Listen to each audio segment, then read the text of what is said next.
This course is designed to help you think about life, about the world, and about God.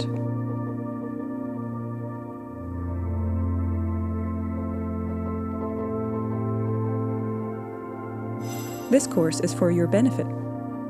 Some people find it helpful to make notes. No one else needs to read them. Take all the time you need. A question to introduce this session. Which people have most shaped your view of the world? You may like to write down your answers. Remember, no one else needs to read them. If you had to narrow it down to just one person, who would it be? We'll give you a moment to think. Feel free to pause the video.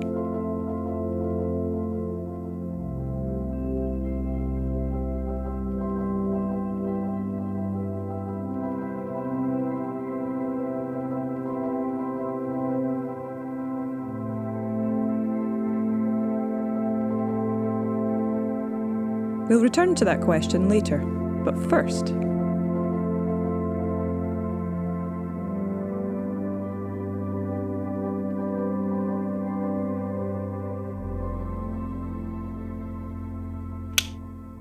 picture this.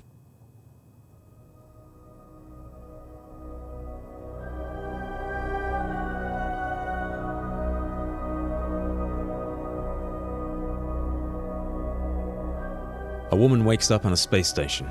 She has no memory, no idea who she is, where she's from, or why she's here.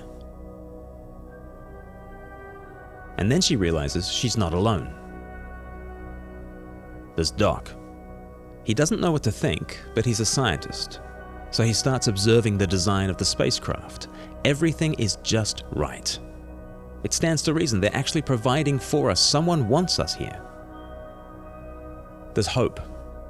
She looks out at the stars in awe. She sees purpose in all that's happening. She can't tell you why, but she's hopeful. But Sasha? She's unmoved. That's a good thing? Someone wants us here? How do you know? She's not convinced by Doc and his reasons.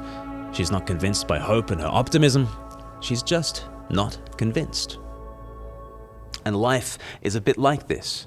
We come into the world and we don't know why. We're full of questions. Who am I? What is the meaning of all of this? Is there anything beyond this world? Anything after this life? And we all respond differently. Some are like Doc.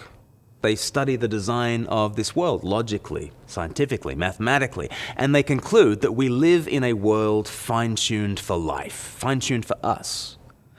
And the Docs of this world say, if there's design, there's a designer. If there's architecture, there's an architect. They can't tell you much about the creator, but for many such people, their science and reason leads them towards a belief in some kind of God. Others are like Hope.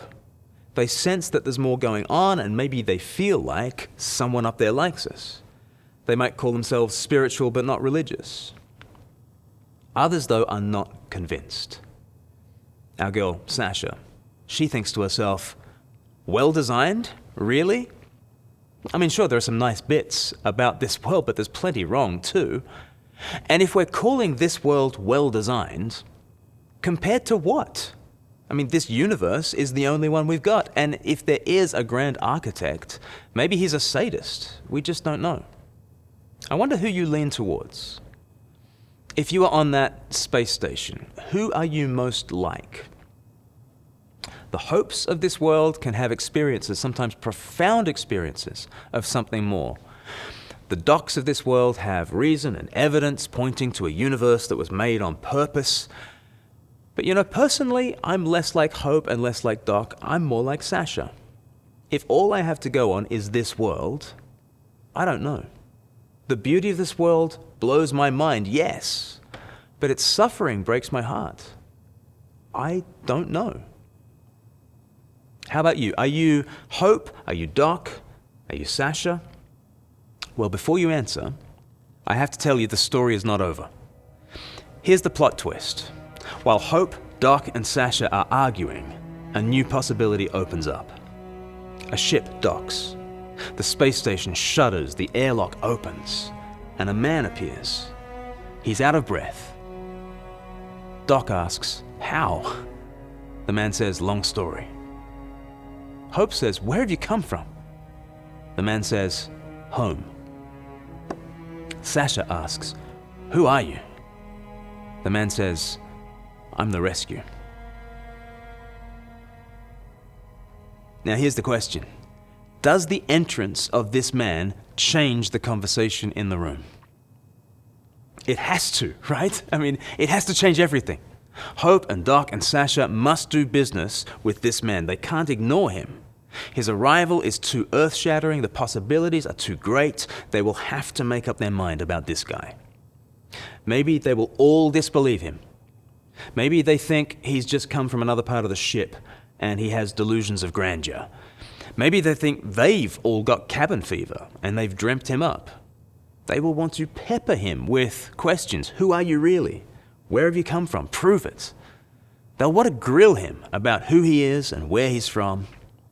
But whether they believe him or not, his arrival changes things. All their other questions find a focal point. What do I make of this man? And of course, Jesus is that man. Jesus is the man who has come into the middle of our world, the middle of history. In fact, he splits history in two.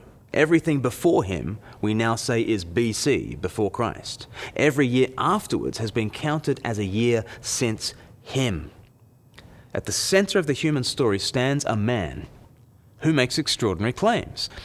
He doesn't just claim to be one more person from this world. He's not just really sure about God. He doesn't just hear voices from beyond. He doesn't just bring messages from the other side. He keeps saying he is our maker, and he has come in person. Not just to bring a message, but to show up in person, to share our life with us and to rescue the world from its darkness and death.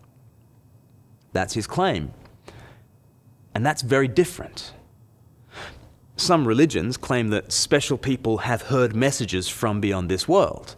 The Christian claim is that the one from beyond, our Maker, has come in the flesh.